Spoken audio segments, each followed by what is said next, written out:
back at it again. Once again. This is the Fresh and Funky Plays and Motherfucking Parlayz show.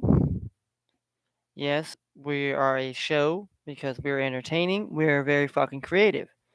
We don't need to have any imitators or anything else like that out here because there's nobody like me out here. I can guarantee you. There's not one motherfucker out here that is exactly like me, is gonna talk like me, gonna bring up the points like me, gonna talk the talk, gonna walk the walk like Ric Flair used to say. Okay, okay. You know, we're styling, we're fucking profiling, and we do what we fucking do. Okay, we make no fucking apologies, we make no excuses. You know, the bets are what the bets are. Our plays are the plays they are.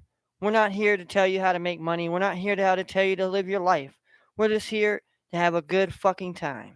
Okay? A good time and chill out with me. And I got a fucking bong in my hand, yes, because I like to smoke some motherfucking marijuana. Okay? Not because I'm trying to escape the reality of life and my problems and that I don't want to deal with. Hey, that's something you have to deal with on your own person to person basis. You know, that's the judgment call you have to make in your life, not how somebody else does. And if you allow other people and other things to influence the way you live your life, well, that's on you. That's not on anybody else. And stop blaming people and shame on you. Okay? First and foremost. Okay? I'm not up here to make excuses for people how their way of life is or whatever. I just here talk sports, talk my shit, and that's it. I'm not here to be your best friends. I'm not here to give you great advice. I'm not here to fucking tell you what to do. I'm just here to be here. Okay? I'm here like Marshawn Lynch used to say. I'm here because I don't want to get fined. Okay?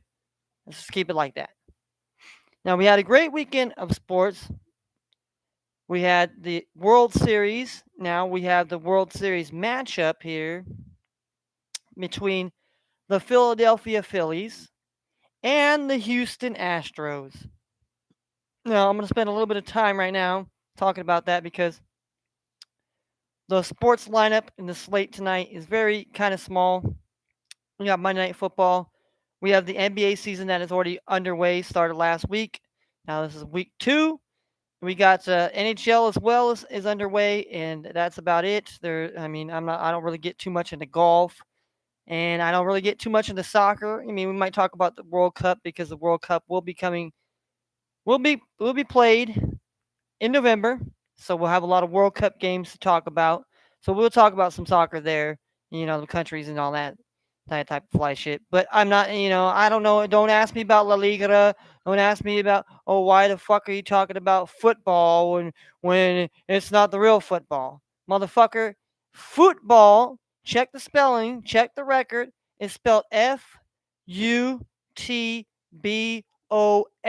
Okay, football. Okay, that is what soccer is referred to. Okay, and we got football is what we in America call football, where we throw a football around, we catch it, and we do kick it to kick off and punt and then kick a field goal. But you got jackasses from overseas that want to act like, well, let's all drive home the point that you Americans are stupid and don't know what's the difference between soccer and football. Well, I challenge you, dumb motherfuckers, Americans and Europeans alike, because it's not like we're all on the same Mediterranean, we're all on the same fucking terraform level, same planetary, same orbit, the same moon and the same sun and the same stars come out in the sky. Doesn't matter if you live in the northern hemisphere or the southern hemisphere. But you got people out here who want to teach you, try to teach you rocket scientists, and also try to confuse you. But you don't want to believe that because you want to believe whatever you want to believe. But you can't be a victim if you want to be if you choose to be if you choose to be stupid and choose to not want to know and choose not to know how to be informed and whatever and be knowledgeable and be wise, then you are a fool, okay? And you will seek fool's counsel from unwise people. The people that want to see you fall because they fell. All right? But, we don't want to get into that type of talking because people don't want to talk about that. Because people know it's the truth, but the truth hurts. It's kind of like, some of these teams. We'll talk about the World Series. We'll start off with this. The Yankees. The truth hurts that George Steinbrenner, rest in peace, that his lineage, his children are now ownership of the New York Yankees.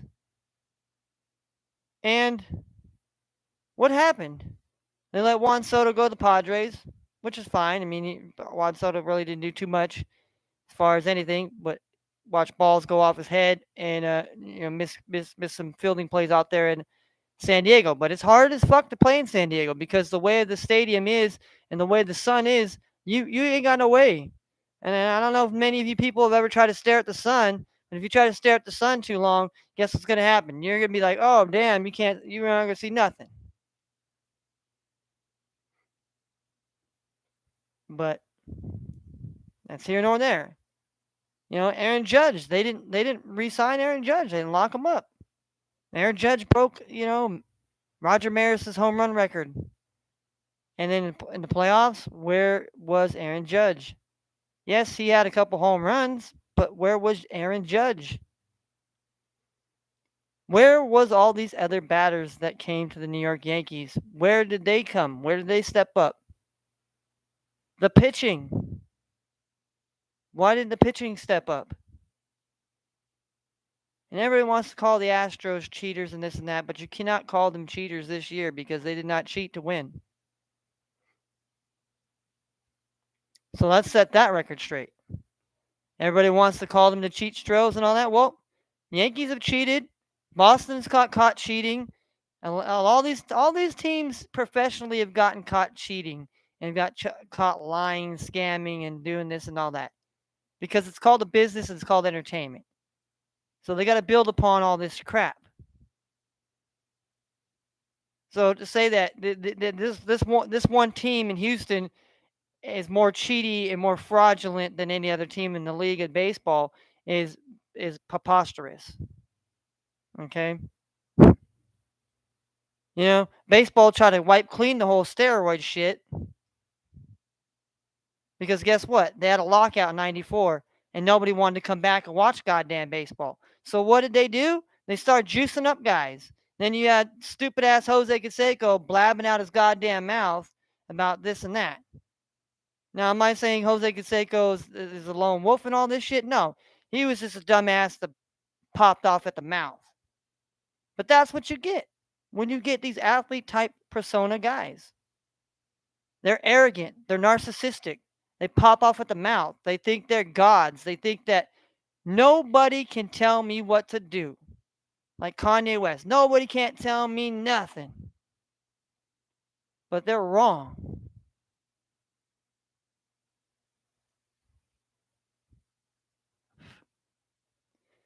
And they're wrong about that shit. But that's what people think. Oh, well, all these athletes are great people, man. They give a shit. Yeah, there's some of them that do. But a lot of them don't. A lot of them don't give a fuck. They care less if you're starving in the fucking streets right now. But yet, they'll sit up there with politicians and they'll tell you how great they are and they'll come in your communities one day and that's it. Do they ever come into communities all the time? Do they want to help people all the time? Or are they just worried about their bag? At the end of the day, they just worried about their bag. And that's the thing people have to have a good understanding. If you ain't about getting your bag, then guess what? You're going to be one of these people that are out here chirping, saying you hate that person. He's so blah, blah, blah, blase, blah, ya, ya, ya, whoop, whoop-de-whoop, blah, blah, blah, I'm not trying to say that, hey, I'm not saying he's wrong for getting his bag and this and that, but he can't sit up here and say that he's a good pillar of the society, that he has a better, higher social morale than somebody else, because he doesn't. We're all held to the same standard. It's just when you get to a certain level, you get a little more leeway and a little bit more leverage. But doesn't mean that you're a god and you're exempt. And all of us on this planet bleed and breathe, okay? And believe you me, you will die. And you ain't nobody on this planet walking right now invincible, okay? Ain't found no fountain of youth there, unless you turn into a fucking vampire or some shit. In which, that ain't that ain't living. You dead living. You dead living. And we'll talk about that shit too. We'll talk about that shit today too. Because I feel like, Mondays, you got to jumpstart the Mondays. Everybody's always in a mood. Everybody's in a type of way. So, we will talk about it. We will talk about it as far as the sports. So, like I said, the New York Yankees, what happened to them? They had a chance. Their nemesis was the Astros. They called them the cheat stros and all this other shit and all this whoop-de-whoop shit. And what happened? The Astros went in there and just waxed that ass.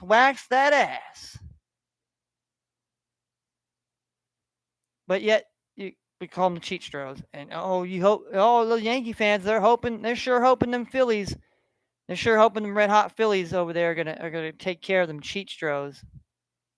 Even though the Astros won based on good merit this year by playing hard baseball, and all that, I mean, so do we carry on the stigmatism of the Oakland A's juicing up, the St. Louis Cardinals, having fucking Mark McGwire who was juiced up. I mean, Sammy Sosa with the Cubs juiced up. I mean, yeah, we all this other player, you know, Juan Gonzalez, all these dudes, all these dudes that got caught up in that era. Roger Clemens and all this and that, and they all went to the stand and pleaded the fifth and lied and perjured themselves. But they're not the only ones. These sports athletes aren't the only ones. We have a lot of politicians that have perjured themselves and all this and none of that shit. And then, they just kind of like, oh, whatever. But if you or I do that shit, we're gone away. We're gone away. There's no there's no ifs, ands, or buts about that. It don't matter if you're white like me or you're dark colored or you're just whatever. If you want whatever pronouns or whatever you want to associate yourself as a man, as a fucking robot, as a beep beep beep beep boop. I don't know, man. You want to be emoji? I don't know. I'm not here to offend, but I'm not here to just sit here and shut my mouth and act like, okay, I'm gonna allow others to speak for me. No, no, we don't do that. We do not do that here, and nor do I do that anywhere else. I don't try to tell everybody else how to speak for them, unless you're coming out of line and out of pocket. Then you gotta set some people down. You gotta set the record straight. But yeah, so Yankees. What happened to them? They kind of just fell to the wayside, and didn't play really good Yankee baseball, and that's what happened. All right, let's talk about the next series, the Padres. Padres went out. They finally got over the hump. They got in the playoffs. They got to play the Dodgers. They beat the Dodgers. They got over that hump here, and then they ended up playing the Phillies. And they played the Phillies tough. Obviously the first game the Phillies got, then the second game the Padres got, and then obviously some tough games where Phillies came back. The bats have been very hot for the Phillies as of late, and basically they were really hot, but then they kind of cooled off a bit. Then they kind of picked it up at the end a little bit to get into the playoffs. And then once they got the playoffs, they took care of business in St. Louis. I mean, they went in there, they went to St. Louis, and they and St. Louis Cardinals are generally a really good playoff baseball atmosphere team. They're always there. They're always competitive. They're either in the first round or at least they're out by the second round because they got good talent by hitting, all that.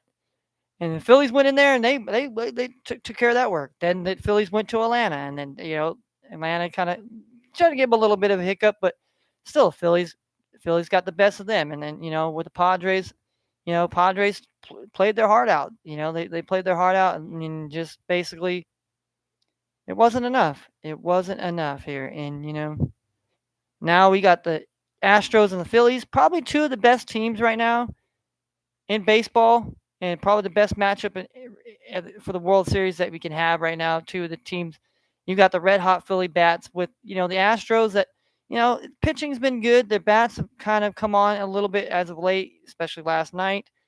So, that's going to be a thing. If the Astros can if they can keep some bats, keep the warm, hot bats going a little bit here, have some solid pitching here. It's going to be a real good series against the Phillies. Obviously, this series doesn't start till Friday. Game 1 is Friday. Game 2 is Saturday. Game 3 will be on Halloween, which will be next Monday. Halloween. So maybe, next Monday we'll be dressed up in a costume of some sort. I'll put something on or whatever, and we'll have a little Halloween stream here, and we'll have a Halloween sports plays and parlays stream. But yeah, whether people are here or not, I mean, I will entertain. I can talk, I can entertain, and I don't need no fucking video games. I don't need nothing. I have creativity in my mind, in my brain. My brain never shuts the hell down. I mean, believe it or not. Well, most of you probably it's not no Ripley's believe it or not. It's you either believe it or you don't. Okay, if you don't believe it, well, that's too damn bad. I don't have to sit here and prove everything to everybody. I mean, you don't have to sit here and prove everything to everybody, and everybody doesn't need to know your business. All right, so now that we got baseball, we got the World Series set and ready to go here Friday here between the Astros and the Phillies here. So we'll talk a little bit more, especially probably Thursday night about who's going to be starting. We'll get some early lines here in the next couple days. So we'll definitely be checking up on that. All right, let's recap. Let's kind of recap our plays that we did for college football here. Oh, oh no, shit, we didn't have that. Well, I don't have my college football ones here right now, actually, but so we'll kind of go through. Well, it was kind of a bad betting for me personally. I didn't really win any money. One maybe a couple legs in the parlay, but as far as the parlays, nothing spectacular. As far as college football was concerned here, Clemson over here, they were down 21, like they were down like 21 nothing or something like that here in that like the first half. And then they reeled off 17 unanswered and came back and beat Syracuse, but I thought that was going to be a tough game for Clemson, and definitely on the spread here Clemson won the game. But if you're betting as far as aspects of betting, they were 14 point, 13 point, you know, favorites at home, and here they basically only won by like a couple points here. Like it's just you can't do that here, especially you're going up against the likes of like Georgia here or like Tennessee, or like Ohio State. Ohio State, be a tough team and tall task here. So Ole Miss, a team in the top 10 that basically, I don't want to say they're overrated, but obviously it showed Saturday why they shouldn't have been where they were. LSU handled their business at home, took care of the Ole Miss Rebels here. So Ole Miss Rebels definitely took a tumble in the rankings. We'll read the college football rankings here in a little bit. I just wanted to give a quick recap of the weekend. UCLA, they were undefeated, no longer, no more. The Oregon Ducks in Eugene basically took care of business. As I kind of figured, UCLA would have it would be a good game, but if the Ducks just kind of were a little bit too much, because I feel Oregon has a good team.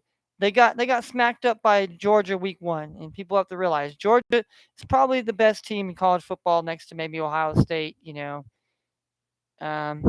Maybe you also got undefeated Michigan. There's a couple other undefeated teams as well, Tennessee, that might have a little bit something to say about it. But but needless to say, you know, there wasn't too many upsets really on the dockets here. It was mostly just a regular day in the neighborhood mainly here. I mean, for the most part, most games went fairly well. TCU and Kansas State. TCU is still undefeated. TCU ended up getting a 10-point victory. So that's another team in the Big 12 that, underdog team, a team that, is not really highly known, but is very competitive at this moment and at this time. And so, hey, we can't despair that out or count that out here. So, I mean, we had some really good games in college that, hey, that were competitive. A couple blowouts, but it wasn't like there were any big name games. So it was just an average day on Saturday for the college kids. And so, as far as I've been doing pretty well as far as my picking, as far as my betting, now that's kind of a different story. I've not really done so well. Some teams I pick, it's good. Some teams I don't, and but let's talk about the NFL. We got wrapping up Week 7 tonight here. Obviously, we got Monday Night Football with the New England Patriots and the Chicago Bears. But let's talk about the Week 7 action here. And before we get into talking about it here, I'm gonna sit down for a bit here. I like to get a little stretch going on here. I wrote some. I got some little details here. I got little details I wrote out here. Week 7 here. I mean, some of the bets I made. Also some of the top performers here. Just shows you some of the creativity that Ken likes to do sometimes. You know when I'm not around. Little bit of creativity. Doodling. Do a little bit of. So week 7 we had these 4 teams on a bye. We had the Vikings, we had the Rams, we had the Buffalo Bills, we had the Philadelphia Eagles. So those 4 teams were not in action. So, but I put these before the slate even started. I had these 8 teams that I believe are fades that you definitely got to fade. Now, just because I say fade doesn't mean that you can't still win any type of bets on these teams. But I'm just saying fade these teams as far as these teams' chances of getting into the playoffs. Now, Washington Commanders, I said Denver Broncos, I say the Chicago Bears, the Atlanta Falcons, the Carolina Panthers, Houston Texans, Las Vegas Raiders, and the Jacksonville Jaguars. So I put those 8 teams out there, okay? Those are the 8 teams I believe are on the fades. Now, out of those 8 teams, Carolina and Las Vegas were the only 2 to come out with victories. Obviously, Chicago is playing tonight. So if Chicago happens to get a victory over New England tonight, then they'll be the 3rd team. But the Commanders, they just, I mean, actually no, the Commanders got to win too. So that was the 3rd team. So my bad. Commanders actually got a win over the Packers, and I mean, I don't know, man. Tyler Heineke, he looked like a man. He looked like a man who was, hey, I'm trying to prove something here, And you guys said this and that. Hey, and now I'm getting another opportunity. And then he kept hitting Terry McLaurin, Scary Terry out there, and it just seemed like the Green Bay Packers defense had no answers for him, especially down the stretch. When Green Bay kind of made it close. It was Scary Terry out there bailing out Tyler Heineke and coming out there helping out his man and proving, hey man, everybody's doubting me. Everybody said I'm not a number 1 no more. I'm not the highly validated people that people aren't looking to pick me in DFS. Nobody's looking to pick me here and there. And these guys play with a chip on their shoulder, and that proves sometimes that that makes for good football. And the Commanders, for what it's worth, they got a hard fought victory yesterday. I still have them on the fade because I still don't believe that I still don't believe in that team. But does this team still have a little bit of fight in them? Yes, they do. They still have a fight in the dog in the Commanders in Washington. So I mean, but Do I think they're going to make playoffs? No, I think they definitely will be fading down the stretch. We have the Denver Broncos now. Obviously, Russell Wilson now has a serious type of hamstring tear apparently, so he didn't play this week, so he's going to be out for another 3 weeks. So I mean, but Denver definitely kept it competitive. It just I don't know. It just for whatever it's worth, they don't have a terrible defense. Their defense is actually pretty damn good and is one of the top ranked in the league. It's just the offense is the exact opposite, and that doesn't bode well for many wins.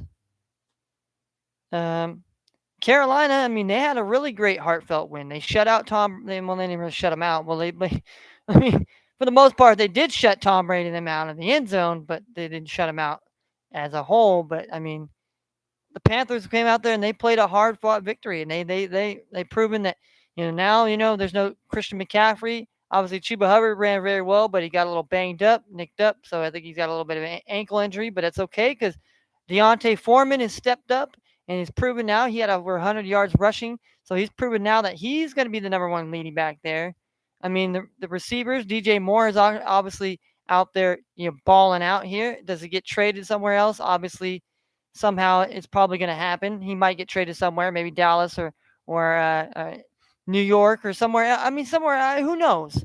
We don't know at this point. I mean, there's a lot of wide receivers on the trade block. Obviously, Brandon Cooks, obviously Chase Claypool, and obviously Jerry Jeudy is a kind of an interesting name to be out there on the. But some of these teams that are really have a good shot here, trying to build on something here. Maybe they can pull off a trade and get a piece that will help them.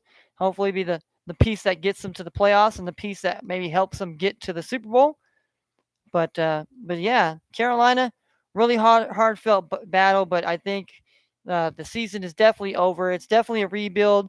But right now, you definitely are seeing a fight. And again, Carolina's defense is not very bad. It's just the offense, just for some whatever reason, it can't. Whoever's the quarterback can't get it going. I mean, PJ Walker seemed like he got it going a little bit. So maybe he's the guy going forward that helps the offense. Been the spark plug there. Um, Obviously the Texans. I mean, obviously Texans played the Raiders, and the Raiders got the victory there. But I still not a believer in the Raiders. I mean, I just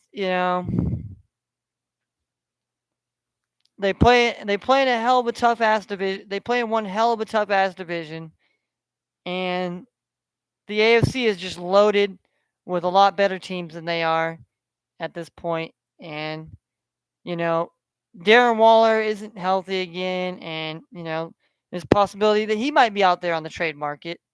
Hunter Renfro, I think he was banged up, but he was out there, played. Same thing with Matt Hollins. He caught the touchdown and he looked pretty well. But Josh Jacobs, I think the Raiders going forward need to lean a little bit more on Josh Jacobs and less on Derek Carr. I mean, Derek Carr obviously can make big plays, but I believe if they can utilize that run a little bit, it'll open up even more avenues for the Devontae Adamses and all the actual passing, the pass receivers of the team and the passing offense on this team. But yeah, I see. Also, that's why I say I see the Raiders kind of just fading down. Kind of had them last year, but they did a little bit better last year than this year. But I mean, I like the players that they have on the Raiders. I just think as a team as a whole, they're just kind of, I don't know, just not there. I mean, Jacksonville had a chance. They drove down the field yesterday and they got stopped about the 1 yard line or the half yard line or whatever. But I still think that they're still rebuilding, and they're gonna have a better than they're having a better than they did season than last year. So the Atlanta Falcons, I mean, I don't know. You beat the 49ers, and then you're somewhat competitive in the first half, but then you just get totally blown out in the second half, and just I'm not. And I mean, where is Drake Loudon? Where is Kyle Pitts here? I mean, the running game isn't the problem here. Is you gotta be able to find these your big play receivers. I mean, you hit Demarius Bird for one lucky 75-yard touchdown pass, and that was basically it as far as the passing offense. Everything else was just shut down, lockdown. They ran the ball, but nobody in the offense got more than 60 yards rushing. So definitely fade the Falcons. And I mean, that was basically my easiest pick yesterday. Was basically the Bengals, the Bengals to the Bengals, and then obviously it was what was the other one that it was that I was on? The Giants. The Giants. The Giants plus the 3. And I just felt like the Giants. I mean, it was just all right. Why were the Giants plus 3? But I mean, Jacksonville did play hard. I mean, but New York did have opportunities to slam the door. But so so so speaking of that, here we'll talk about the games that we definitely took yesterday here as far as our bets here go before we start going into today's bets here. Let's go to the what was it? We had the morning games. Yeah, we had the morning games here. So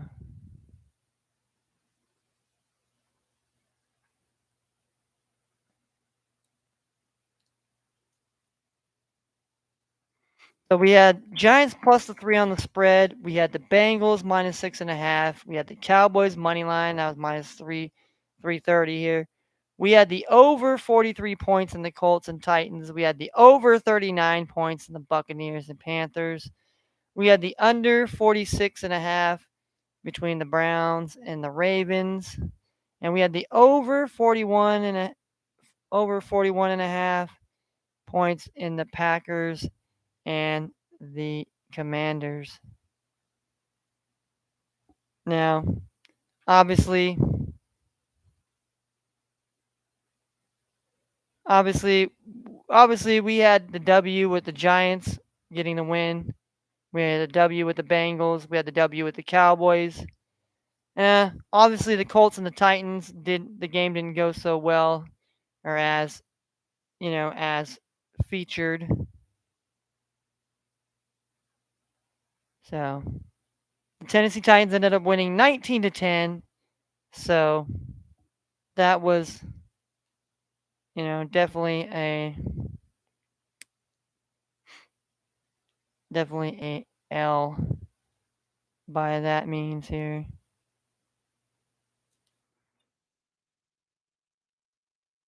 And then we have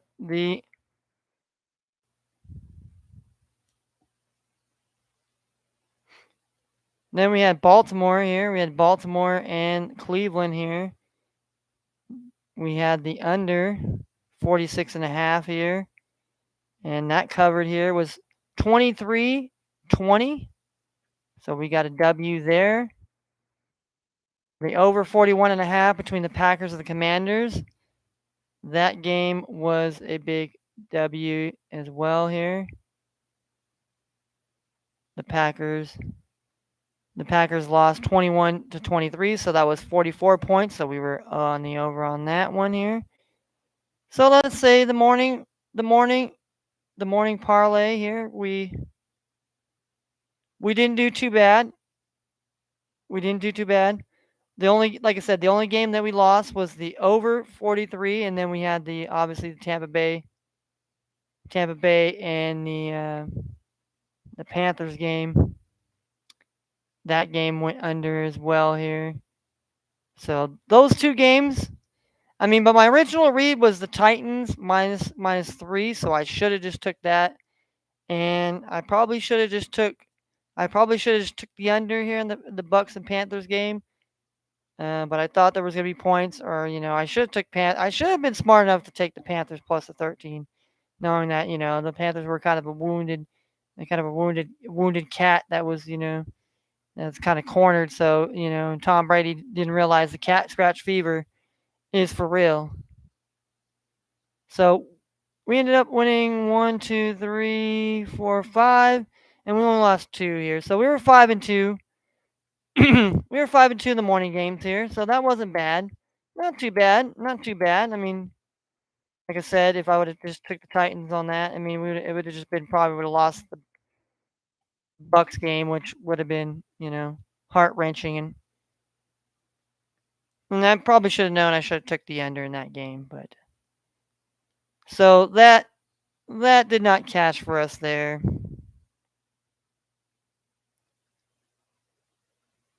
And then we have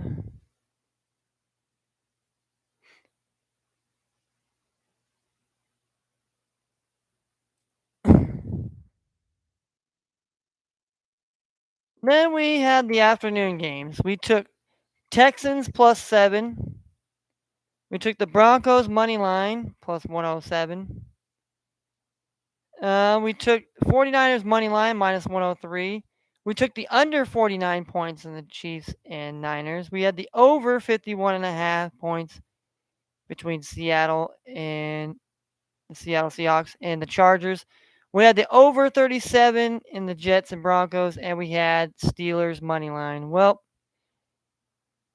Texans got beat down by 18. They had the game close, but Davis Mills turned into a fucking shit show, and there's some really bad telegraph pick sixes and just bad turnovers that led to the scoring onslaught there.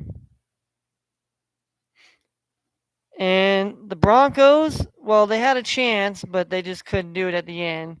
They lost 16-9, so. And then the 49ers, they were hanging tough in the first half, but they ended up losing by they lost by 21 points. So they lost by 3 touchdowns. 44-23 here, so that was a bad one, and the under definitely was crushed.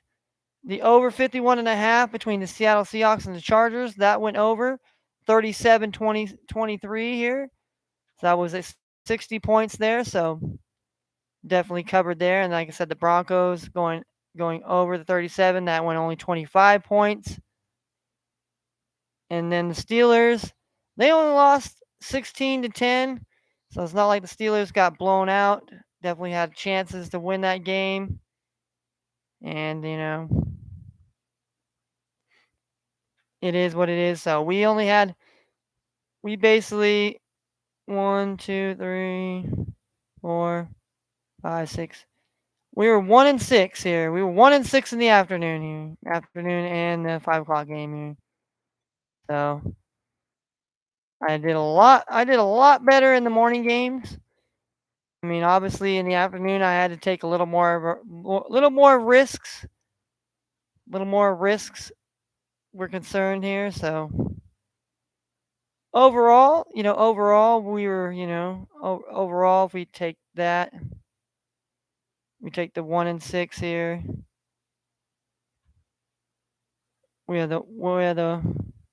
So technically we were 7-8 in our basically our leans and our parlay plays here. We were 7-8 as a combined. So not terrible, even though we did, like I said, even though we did take some risks in the afternoon games in order to try to cash up a bit. So that was not very prosperous there for us here football wise.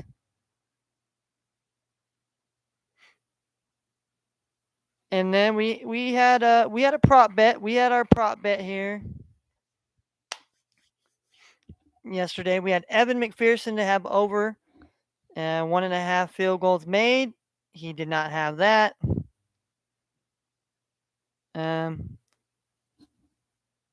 Let's see. Then we had Alec Pierce to have over 3.5 receptions. He had 3. He just needed 1 more reception. Greg Zuerlein to have over 1.5 field goals made. He made 2. Randy Bolcock made over 1. I call him it's Randy Bollock, but I call him Bolcock. Bollock had over. he had 2 field goals, and I had Romeo Dubes to have under 4 receptions, and he definitely did, he only had I think 1, or he didn't have any. So we would have cashed here, and if we would have just put maybe the under on one of those things, or maybe we would have took a different prop. So we did not. So we went 3-2 there.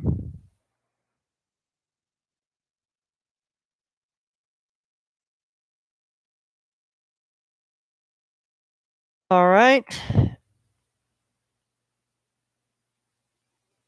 Then we go over to the NBA here. Let's travel on over to the NBA. Put my little thing over here, my little NFL thing here.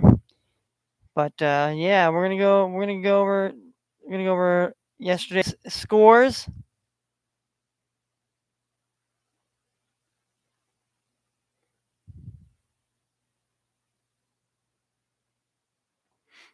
All right, let's go. We'll start off with the first game that was on. We had the Portland Trail Blazers beating the Los Angeles Lakers 106-104. Dame Lillard scored 41 points, dropping the dime here. And LeBron James had 31 points. So then we had the Hornets here. Hornets are 2-1 on the season, 2-0 on the road here. They dropped 45 points in the third quarter here. And they ended up beating Atlanta 126-109. So they won by 17 here. So the leading scorer was Nick Richards. He's a center, 20 points, 11 rebounds. Then Trigger Trey Young had 28 points, 5 rebounds, 9 assists. Then we had the final in overtime here. The Cleveland Cavaliers beat the Washington Wizards 117-107 here. So, and both teams are now 2-1 here. The Wizards were undefeated here. Now they were led by Bradley Beal with 27 points, 4 rebounds, 5 assists.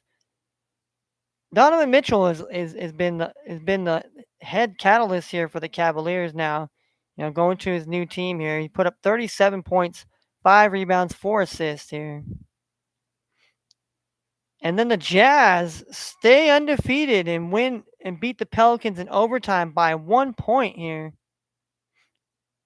122-121 here. So, and Lauren Marklin here was the leading scorer with 31 points, 12 rebounds. CJ McCollum had 28 points, 12 assists. So we had 2 overtime games in NBA yesterday. Then we had the Timberwolves taking on the Thunder. The Thunder lose by 10 here. 116-106 here. Anthony, they call him the Ant. They call him Ant. Anthony Edwards here, 30 points, 11 rebounds, 3 assists. The Thunder was led by Jeremiah Robinson Earl here, 15 points, 2 rebounds, 3 assists. The Thunder are 0-3 here to start the young season here, but they've been fairly competitive here. So it's not like they've been getting blown out by 30 or so. So obviously there's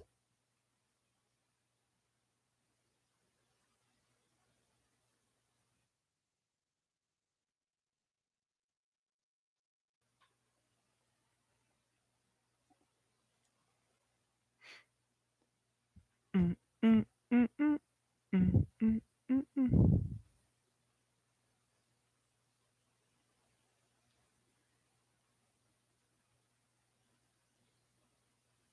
Oh. Oh, this was. Oh, this was. Oh, hold on. No, shit, I had to go back. Uh,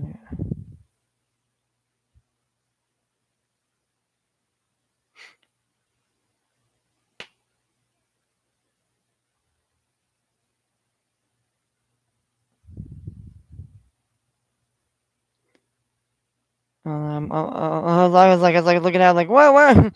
Why am I looking at? Why am I looking at some? Oh, so then that day only lost three here. So that was Saturday. Only lost one. Only lost one, two, three. Only lost three and then one, four. So it's 4-3 on Saturday here in basketball, NBA. I'm getting better at NBA here. I'm getting a little bit better trying to read the teams and read the tea leaves here. So I was 4-3 on Saturday here. So Sunday here, NBA here, we got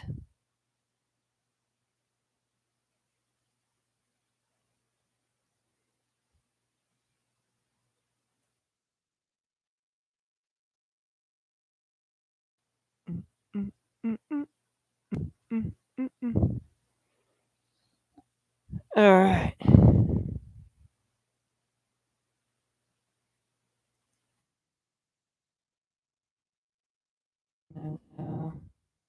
Where's 1-2?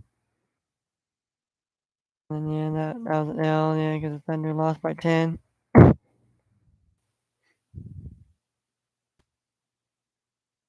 then, oh yeah, the Kings, okay. All right, so now I know where I'm at. Now I know exactly where I'm at. All right, so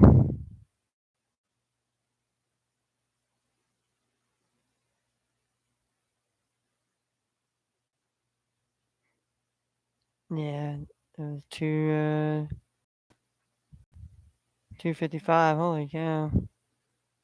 Yeah, they put up a lot of points. Oh yeah, I already knew that one. Oh yeah. Oh, well, they. Oh yeah, that's right. I had the Kings plus the 9 too, so that was a W. My Kings plus the 9 was a W, and then I had the under 231 and a half. I knew that should. That Thunder lost by 10, so that was an L. And I had the Wizards, so that was an L. And then I had the under 231 in the Pelicans game, and we know that one definitely went over that. So we did a little bit better. We did a little bit better Saturday night here. We lost 1, 2, 3, 4. We lost 4. So we did the opposite here. We won 3. Won 3 and lost 4 here last night here. So that was but we did have a parlay here. We did have a player prop parlay that did cash for us last night.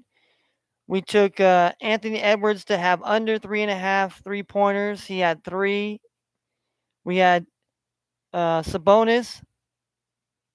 We had Sabonis in that Kings and Warriors game to have over 16.5 points. He had 19. I had Kevin Herter to have under 2.5 3-pointers. He only made 1 out of 7. I had James Wiseman to score over 8.5 points. He scored like 14. And then Paul George, well, I had Paul George to make over 2.5 3-pointers last night, and I did not cash.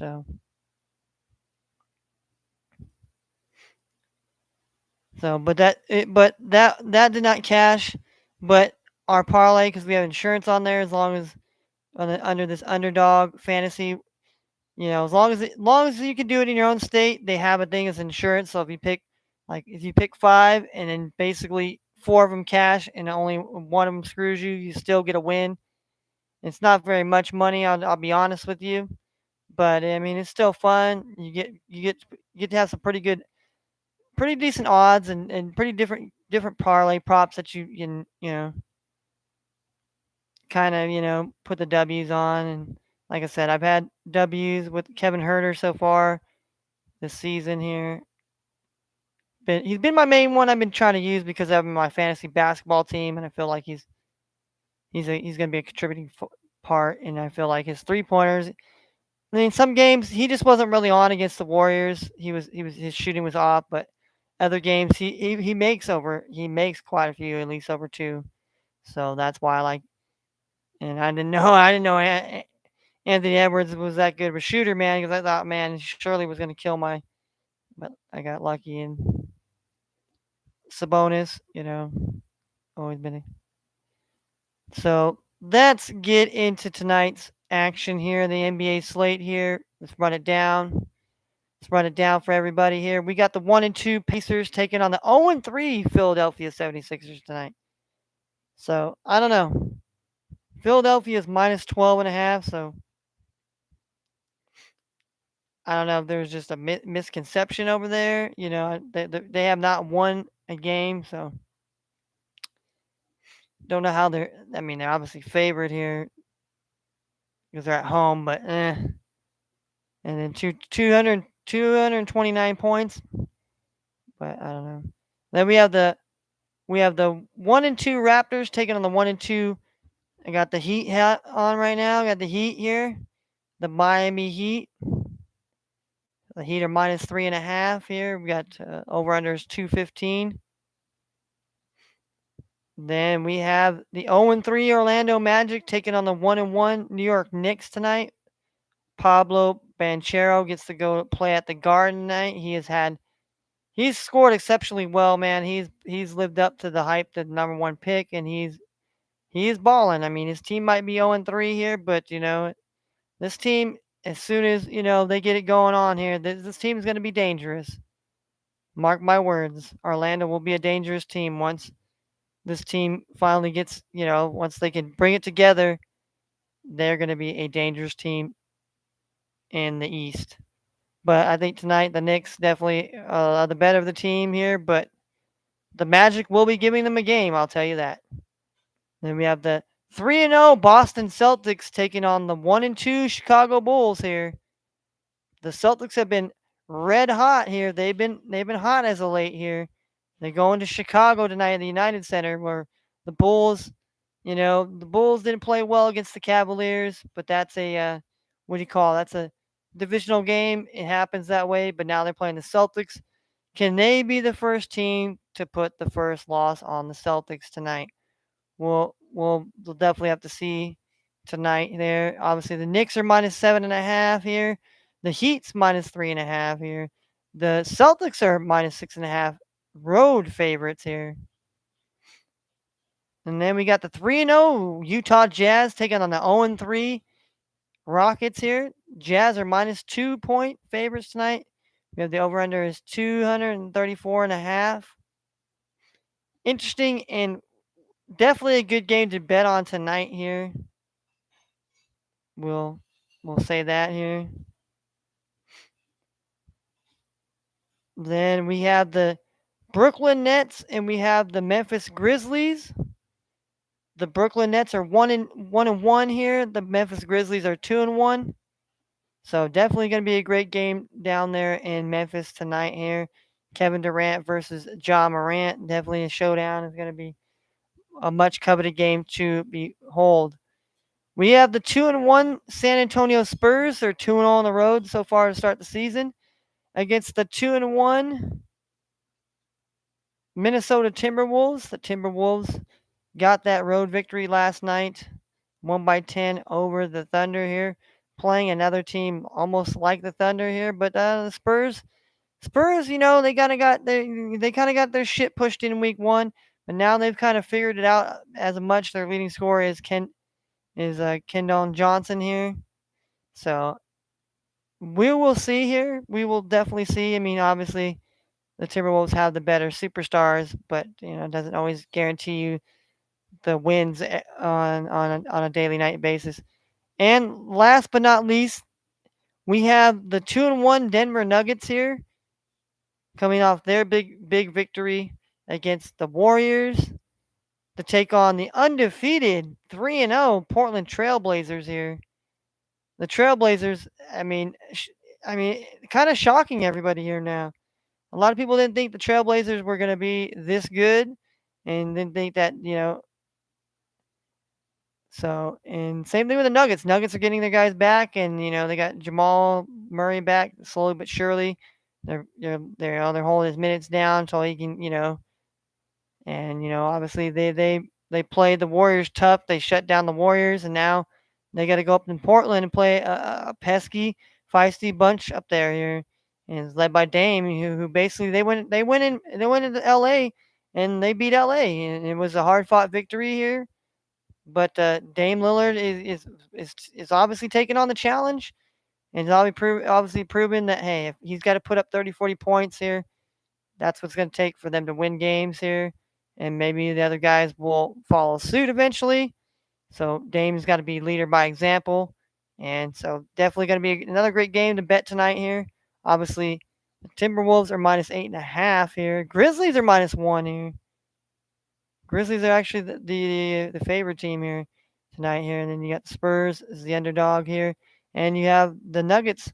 Nuggets -4.5. So,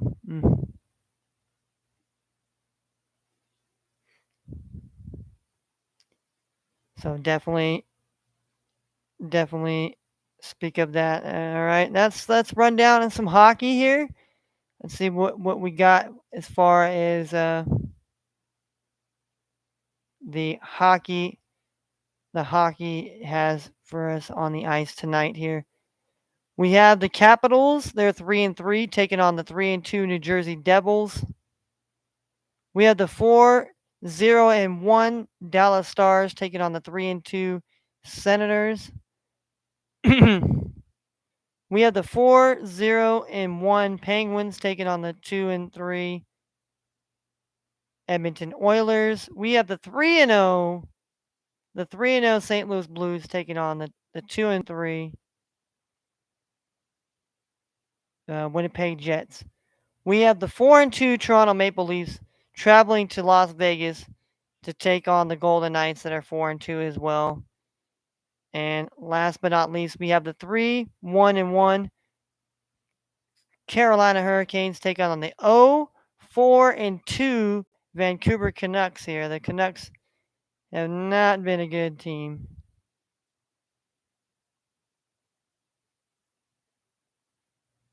All right, so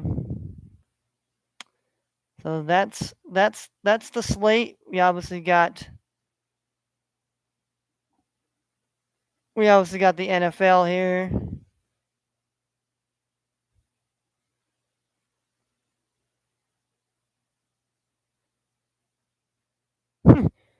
Dan Orlovsky.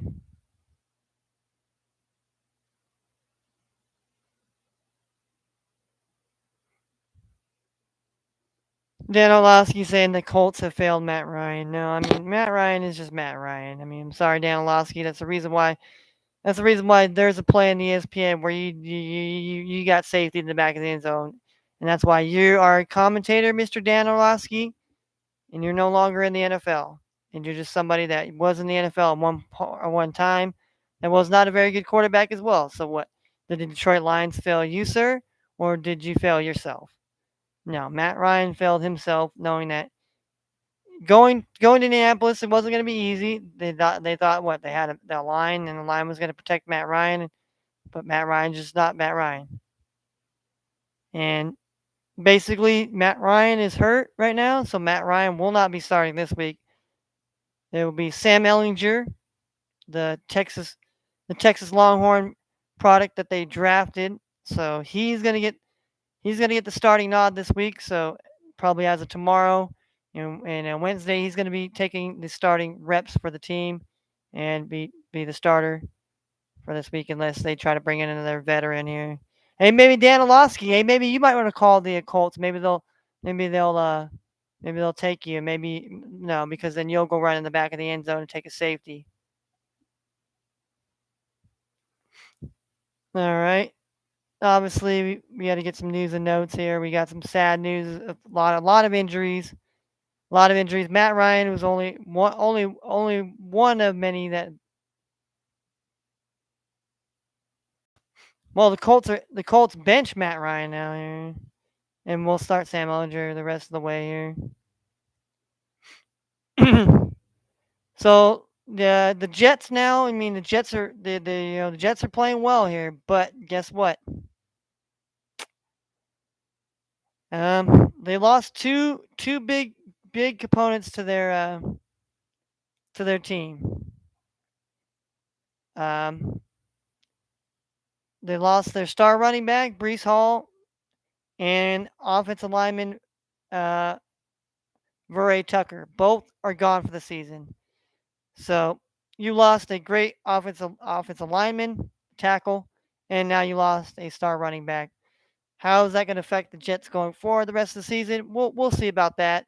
Obviously, they'll have to bring in some veteran or somebody else to come in, and but all we hope is that those guys get the best recovery they can, and they come back healthier than ever for next year because they were really solid for the impact of what has been a Jets renaissance basically.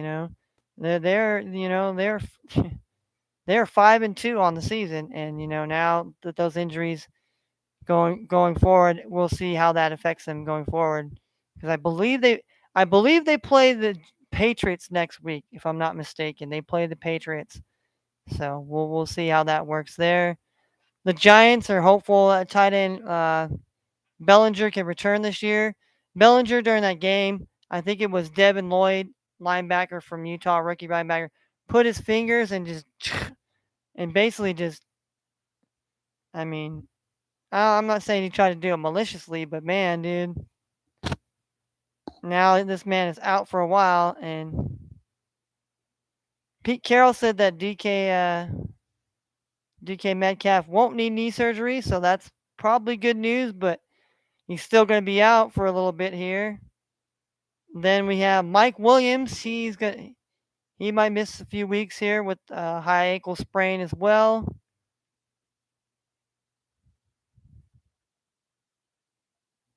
And we got David Njoku now. He's got an ankle injury. He's going to be missing. He can miss anywhere from 2 to 5 weeks. I mean, lot of injuries, lot of injuries. J.C. Jackson, he's probably gone for the year. I mean, we have a lot of injuries, Armon St. Brown, he ended up getting a concussion. I mean, we had Tannehill. I mean,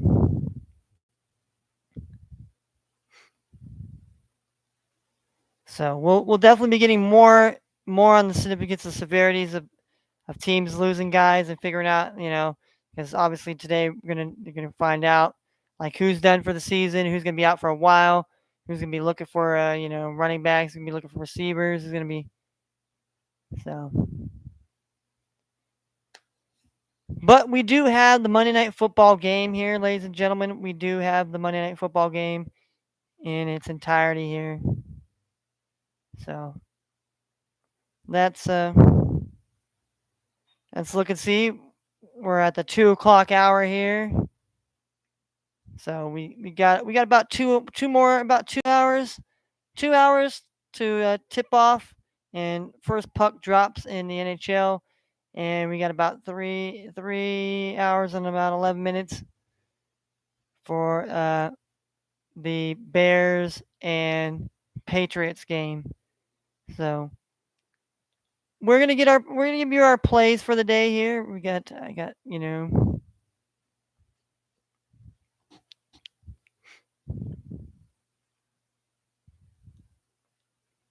we'll definitely give you our plays for the day here.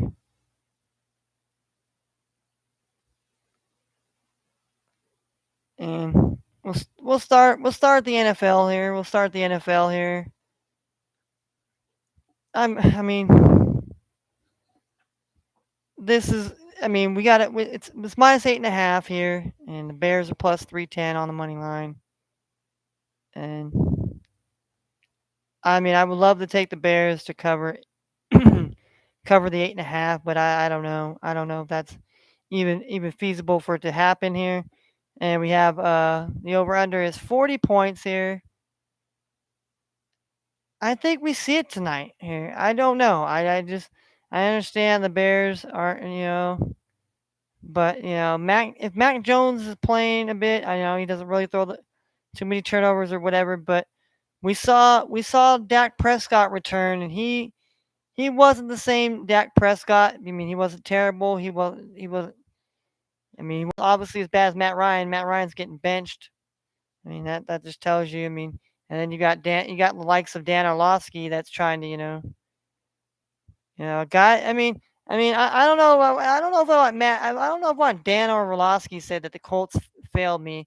Well, I'd rather have like Kurt Warner, or rather like Steve Young. I'd rather have like Warren Moon, or somebody that was, somebody that is relevant, that would say, hey man, Matt Ryan is getting a bad shake in Indianapolis. I don't think he is. I don't think he is. I just think Matt Ryan is just not that guy anymore. He's just a guy that he had his best times, his best career, but now he's basically on the downside of that, and that's what the Colts are seeing. They thought by getting rid of Carson Wentz was the problem. Well, he and he in turns was not the problem. So that's something the Colts need to discuss. And, and so I would have to say I like the over 40 points here. I don't know why. I don't know why I feel that way. I feel like there going to be some points here tonight. I feel like the Bears can find some ways here, and they can run the ball a little bit on the Patriots, and maybe get a couple, nice decent passes. Maybe a big play down the field or something that helps them out here. And obviously the defense plays extremely well. And the Patriots. I mean, the obvious answer would be take the under 40 here, but I'm on the of taking the over here.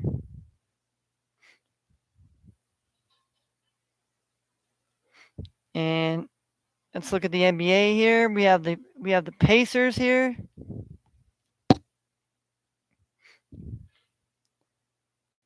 We have the Pacers and we have the 76ers here.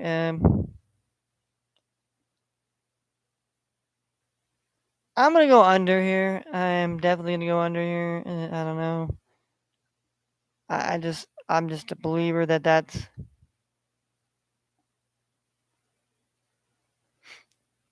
And we have the Magic here. Magic and the Knicks here. I mean, can the Magic keep it close enough against the Knicks? Is my thing here.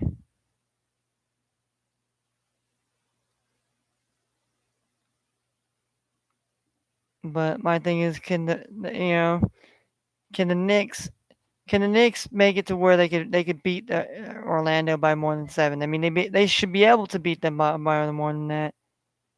But I think Orlando is competitive enough here. But I think I'm gonna take the under 222.5 here, though. I like that a little bit more here. We have the Raptors here. And the Heat. Scotty Barnes is a little bit banged up here, so I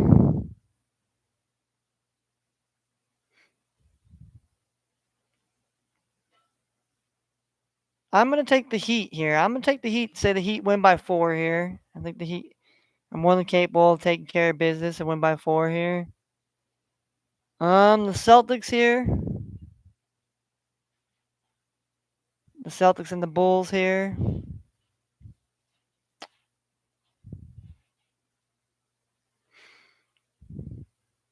Always a tough matchup here. Last time the Celtics came to Chicago and played a regular season, they put a butt whipping to us here. They put a butt whipping to us here.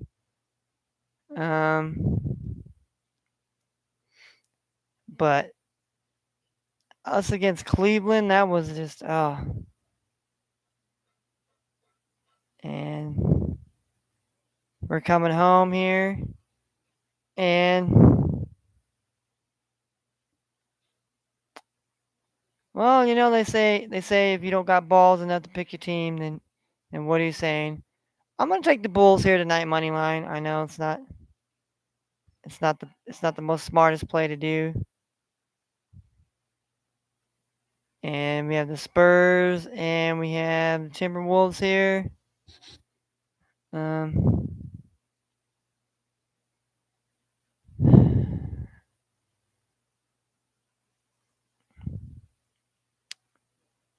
Spurs, and we get 234 here.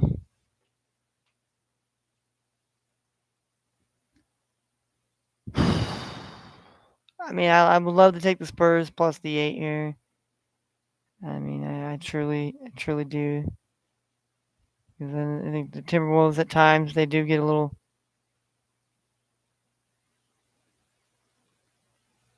And the Timberwolves, the defense is kind of. But I'm gonna take the under 234.5 there. I'm gonna have to take that there. Then we have the Utah Jazz and the Rockets here. I'm gonna take H Town tonight here. I'm gonna take H Town tonight here. I feel like the Jazz here. They kind of got a little bit lucky last night. They won by 1 here. They had to come back here, and I think against a team like the Rockets here. I mean, but we'll see. Then we have we have Brooklyn, the Nets, and then we have the Grizzlies here.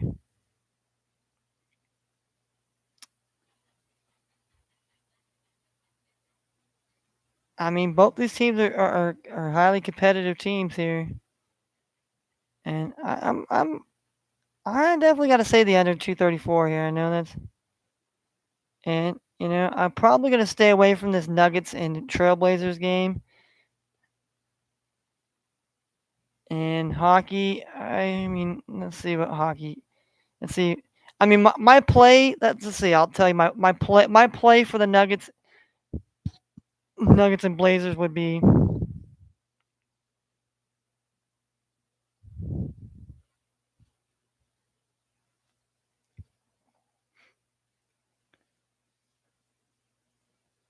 I would take the Nuggets minus the 5 minus 4.5. I would take that here. That would be my play. I'm not putting it in my parlay, but I'm just saying I would lean that here. And let's see.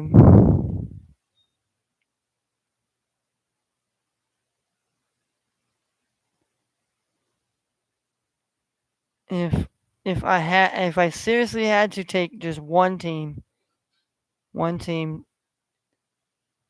mean, well, if I had to take two teams, and let's just say if I just took two of the NBA teams, I would definitely take Penguins money line, and I would take St. Louis on the money line, just because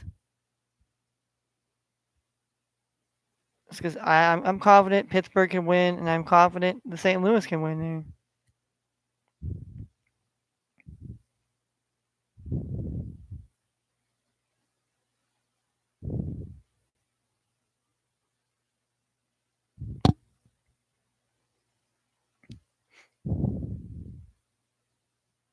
And the Bears and Patriots, I don't know. I just kind of feel like there's going to be some points here tonight. Mac Jones is back here, Mac 10, but these two teams have a tendency to play low scoring games. So, but and we saw we thought Miami. Some people thought Miami was going to boat race. I thought I for sure thought there'd be more points in that Miami and the Steelers game, and it really didn't. Both defenses played tough here. So does that happen here Monday night? Does the Bears defense bear down a bit here and kind of hold them down, and same thing with the Patriots here.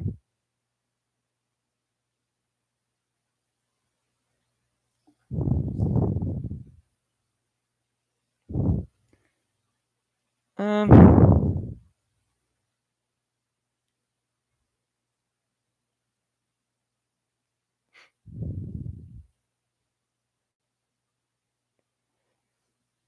I mean,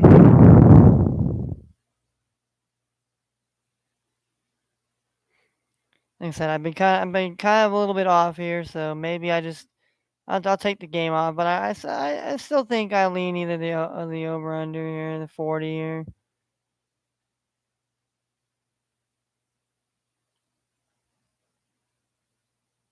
So we're gonna roll with that here. I think we roll with.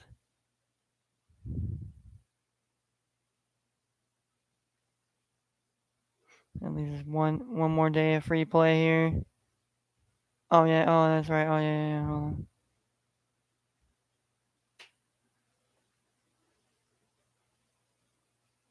Oh, that's right. Yeah. So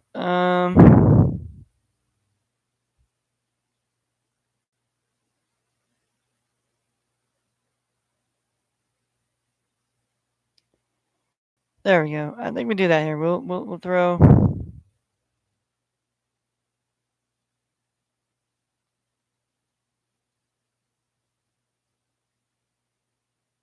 Or we'll take away the Bulls game here too. I think. Well, I mean, that'll win us something here.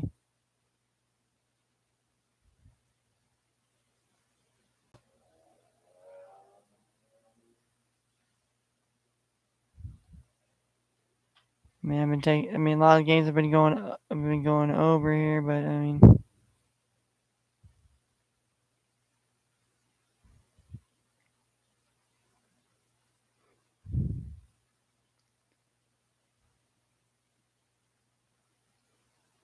we'll just do that here. We'll just we'll lay it like that here. We'll just lay this down like this here as our bet here. We'll make this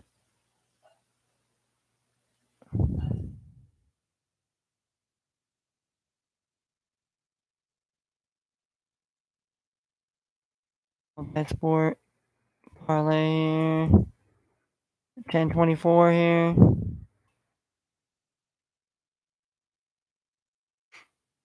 We got the under 229 points here.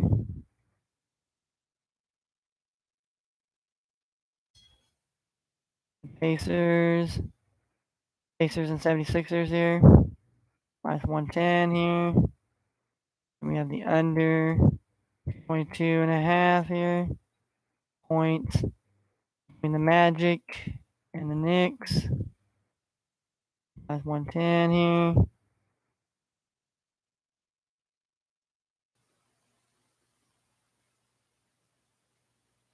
Alright.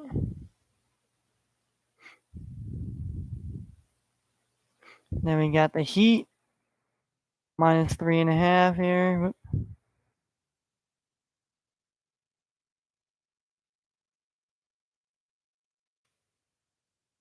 And under 234.5 here. Points between the Spurs and T-Wolves here.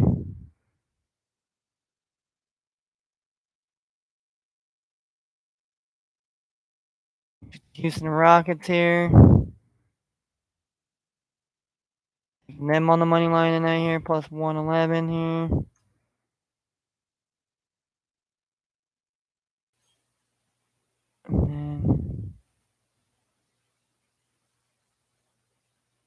And then we took another under 234 points.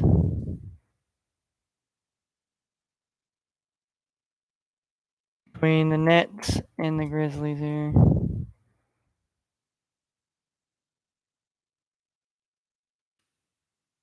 And then we take the Pittsburgh Penguins here.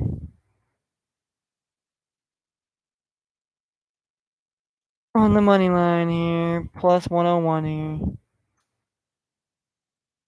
$1 here. Cash. 106.55 here. All right, so that is our parlay here. That is our parlay and our plays here for the day here. Let's go over it again here. We'll go over this here. And then we'll look at some props that we like here and kind of throw out some props we definitely like here. So So we took the under 229 points between the Pacers and the 76ers. We took the under 222.5 points between the Magic and the Knicks. We took the Miami Heat minus the 3.5 points on the spread. We took the under 234.5 points between the Spurs and the T Wolves. We took the Houston Rockets money line plus 111. We took the under 234 points between the Nets and the Grizzlies. And we took the Pittsburgh Penguins money line plus 101. Yes, we did not take the Monday night game in here. But like I said, my play on that one would definitely be the over 40. I don't know why. And then I took off the Bulls here, my Bulls money line.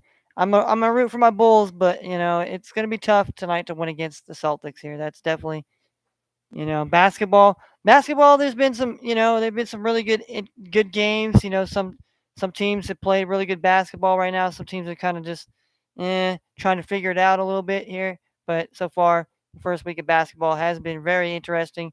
Some very good high scoring games. A lot of young talent is emerging. Some teams that we thought were, dead in the water, that teams we thought weren't going to start good or have a good season, actually have a good start to the season. So let's see how that goes. And then the teams that have kind of had a bad start, like the 76ers, 0-3, do they get their first victory tonight? Probably so against the Pacers, because the Pacers aren't going to lie down, and they're just, they're a different type of breed. So let's look at our underdog here. We can let's look at the look at some props here. Some prop bets here.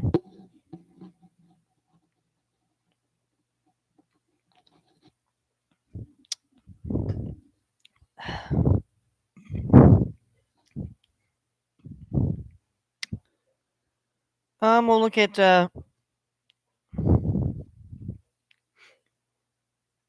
we got 14.55 fantasy points for Justin Fields, higher or lower. 8 rushing attempts, higher or lower. 212 total yards, higher or lower.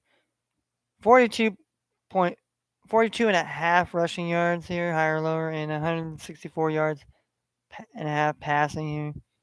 Then you have Montgomery here, 13 and a half rushing attempts. We got 10.05 fantasy points for Montgomery, 51 and a half rush yards, over under 67 and a half rushing and receiving yards, 2 receptions, 11 and a half yards receiving. We got Khalil Herbert to have 33 and a half rushing yards, or 39 and a half with receiving. Let's see, Darnell Mooney here to have 3.5 receptions, 45 and a half yards receiving, 8.45 fantasy points. Dante Pennis here to have 20 and a half yards receiving, 2 receptions for Cole Kmet, 22.5 receiving yards. Equamis St. Brown here, Armand St. Brown's brother, to have 13 and a half yards receiving, over under. Velus Jones to have over, higher or lower, 4.5 yards receiving. I think this is an interesting one here. I mean, he might be the highest risk one, but I think 4.5 yards receiving. I believe he can. I believe he can get one. Just one. All he needs is one catch. He had one catch last week. He was targeted one time, got one catch for 10 yards. And he also had one rushing attempt for 8 yards. Then he had a 9-yard reception against us, and he had a touchdown against. So leads me to believe that he does get the ball. They do throw it to him. Not very often, but when you're playing the Patriots, these are the type of guys that you might want to focus on, because maybe these guys are going to be. But obviously the Patriots are going to be looking at this guy too. Like, well, he's probably their gadget guy. He's probably the fast guy on the team. So he's going to get the Tyreek Hill treatment. And Belichick don't want to. Cairo Santo, 1.5 extra points made. So I mean, then we got Mac Jones here tonight. Mac Jones is starting here. We got 200. We got 216.5 yards passing for Mac Jones, higher or lower. 13.45 fantasy points. 0.5 interceptions, higher or lower. 28.5 passing attempts. I don't know. It's probably going to be a Ron Stevenson night here. I'd guarantee it here. I mean, obviously, Damian Harris is coming back as well here, but Ramondre Stevens has been he's been a beast. So 83.5 rushing plus receiving, 14.25 fantasy points, 14.5 rushing attempts, 15.5 receiving yards, 66.5 rushing yards, and 2.5 receiving yards. And Damian Harris is 51.5 rush yards, 62.5 receiving and rushing, and higher or lower than 6.5 yards receiving. Then we have Jacoby Myers here, 10.25 fantasy points, over 4.5 receptions, and 54.5 receiving yards. Obviously, we got Devontae Parker here, 31.5 receiving yards, 2 receptions. Hunter Henry, 29.5 yards receiving, 3 receptions. Jonnu Smith to get 11.5 receiving yards.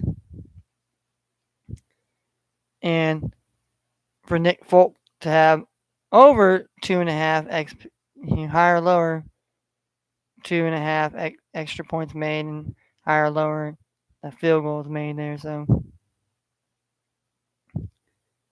I kind of like that. I don't mind Fields either. I mean, I think Fields is going to have to run a little bit here.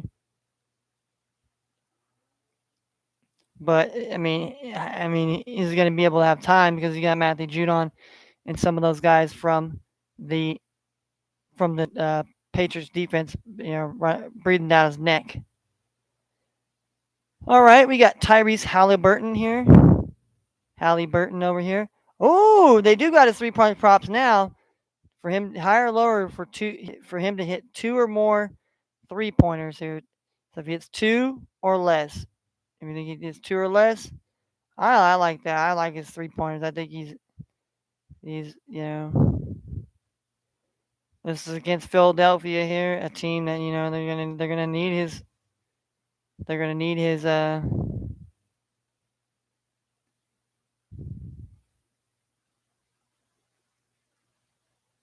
gonna need it. So I would definitely take his.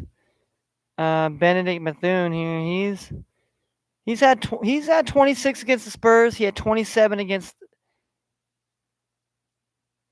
and he's had some decent rebounds. Seven has been his most so far. Two's been his most. He's had 2 steals, but he hasn't had any of the other games recently here. So him to make 2.5 3-pointers here. I mean, we'll see here tonight. I mean, obviously, he's going up against Philadelphia, so it's gonna be a different type of beast here. You got Joel Embiid here. You got Joel Embiid. You got James Harden here. You got Tyrese Maxey here. Tobias. You got PJ. You got Siakam. You got Rock'em Siakam.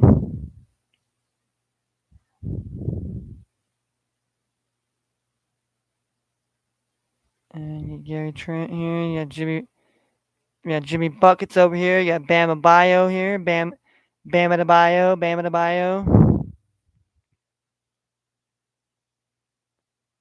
And Tyler Hero. I took Tyler Hero's steals last time. I think he's played really well. I mean, he's had a steal.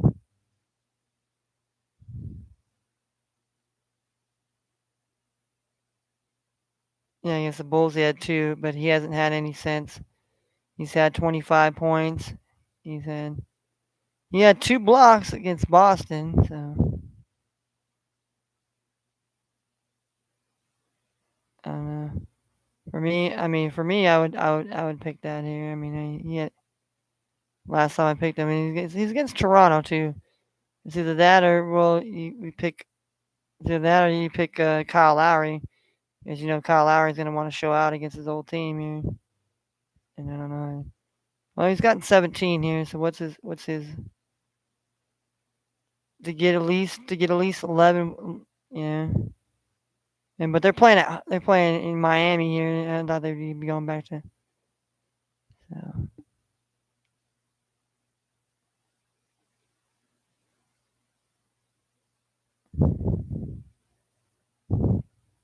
Pablo Banchero here. I mean,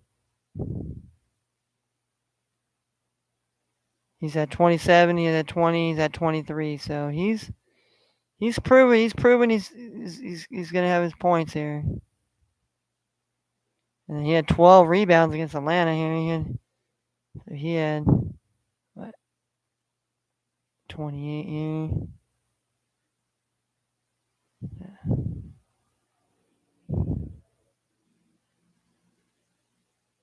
I mean, obviously, I mean he's been a dog, man. He's been a dog here. So I would. Oh, Franz Wagner to hit over 1.5 threes here. I mean, for him to hit at least 2 against the Knicks tonight, I think that's possible here. Another one here, like I said.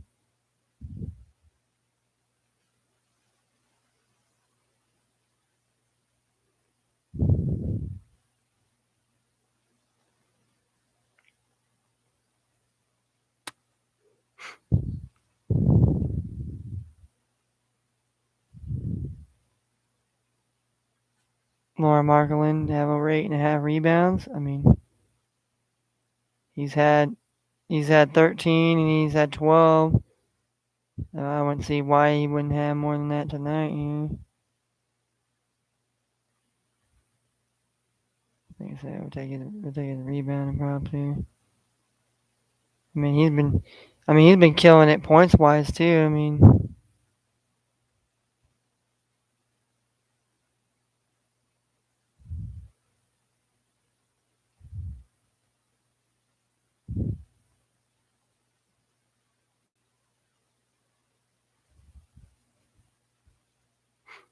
damn, he had 13. He had 17. He had 11 boards here.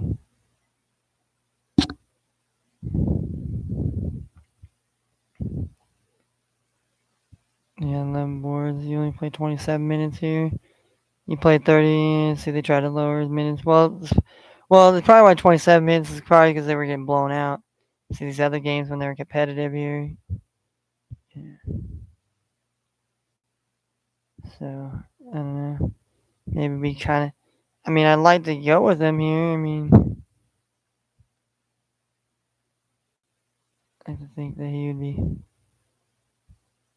Yeah, Keldon Johnson, he'd been. Yeah, Vasily here.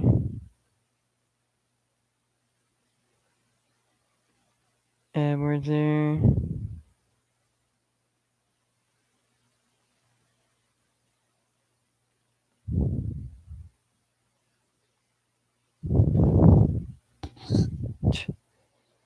Tatum here and Jaylen Brown. Those guys would be probably cash money here. Let's see Brogdon here. He's only had 2 steals. A lot of these guys, they all don't get steals every night, so that's kind of like the.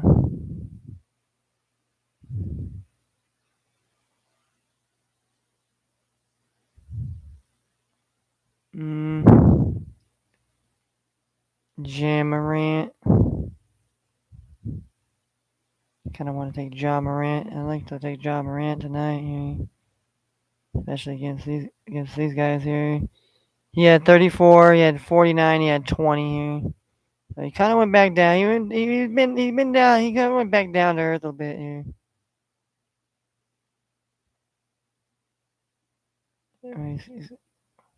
He's at 8 here. He's had quite a bit of turnovers here.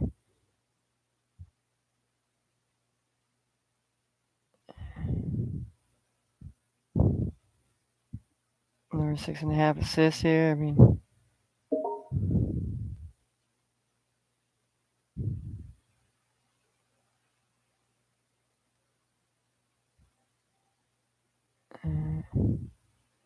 so we'll have to do that here.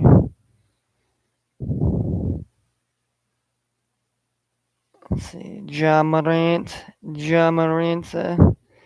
Um,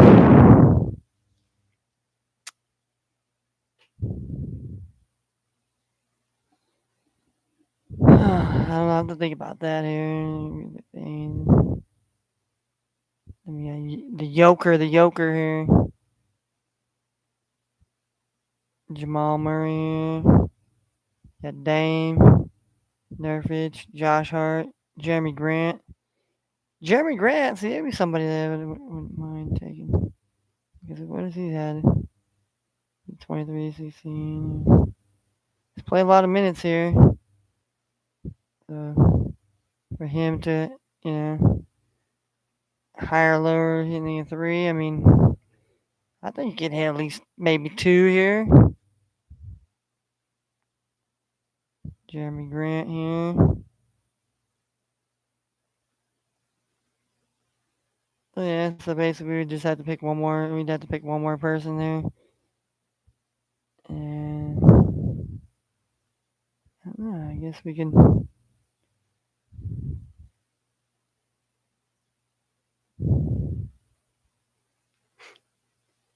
Let's take that John Morant has over higher than 6.5 assists here. We'll take that here. We'll do that here.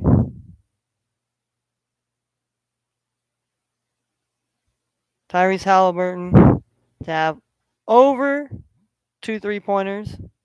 Franz Wagner to have over 1.5 3-pointers, so he's got to have 2. Laura Markland to have over 8.5, so he's got to have 9 rebounds. Jeremy Grant's got to have at least 2 3-pointers, and Jean Morant's got to have at least 7 assists here. I think it's a doable one. That's pretty nice for parlay props and stuff of that nature here. So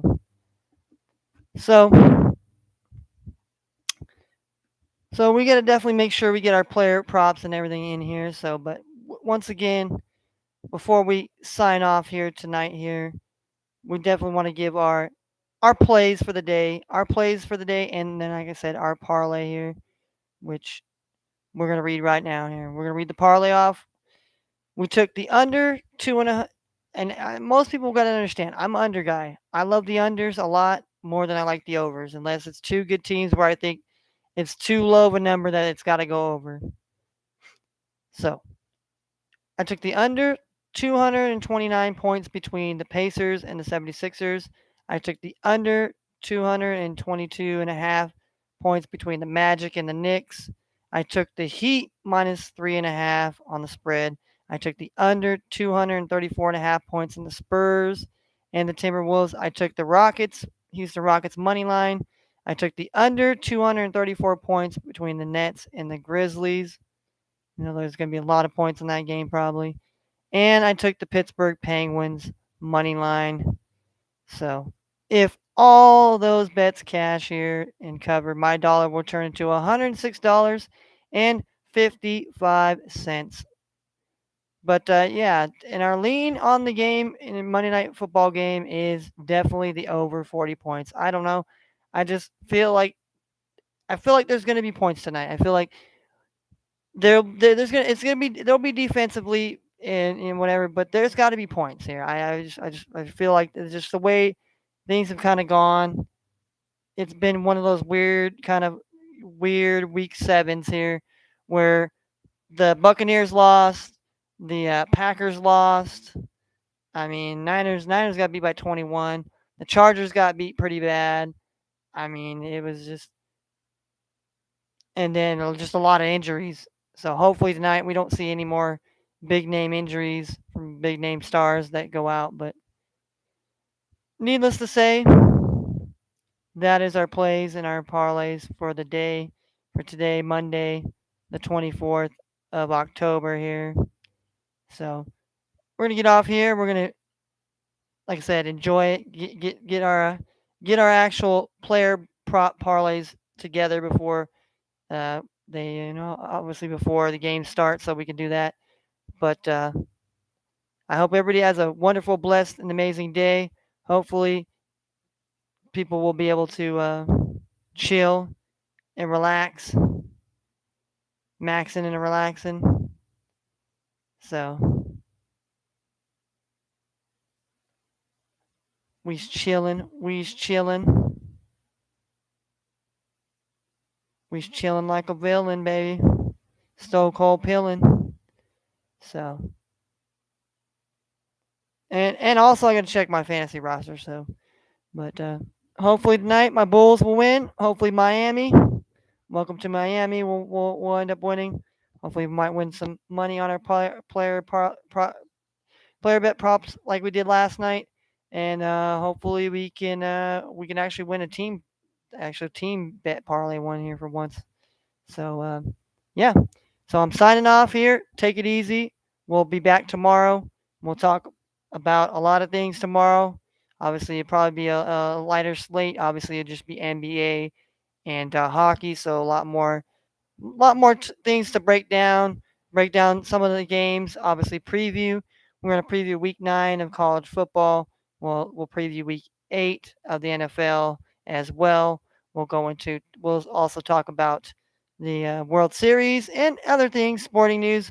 We'll give you news and updates on some injuries. Definitely, they're going to be obviously fantasy and betting.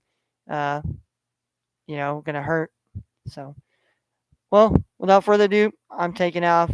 This was Fresh and Funky, aka Kenny Ken, the motherfucking man on the motherfucking ones and twos on the microphone. Every day of the motherfucking week, you will find me here. Be here or be square. And I'm out this piece.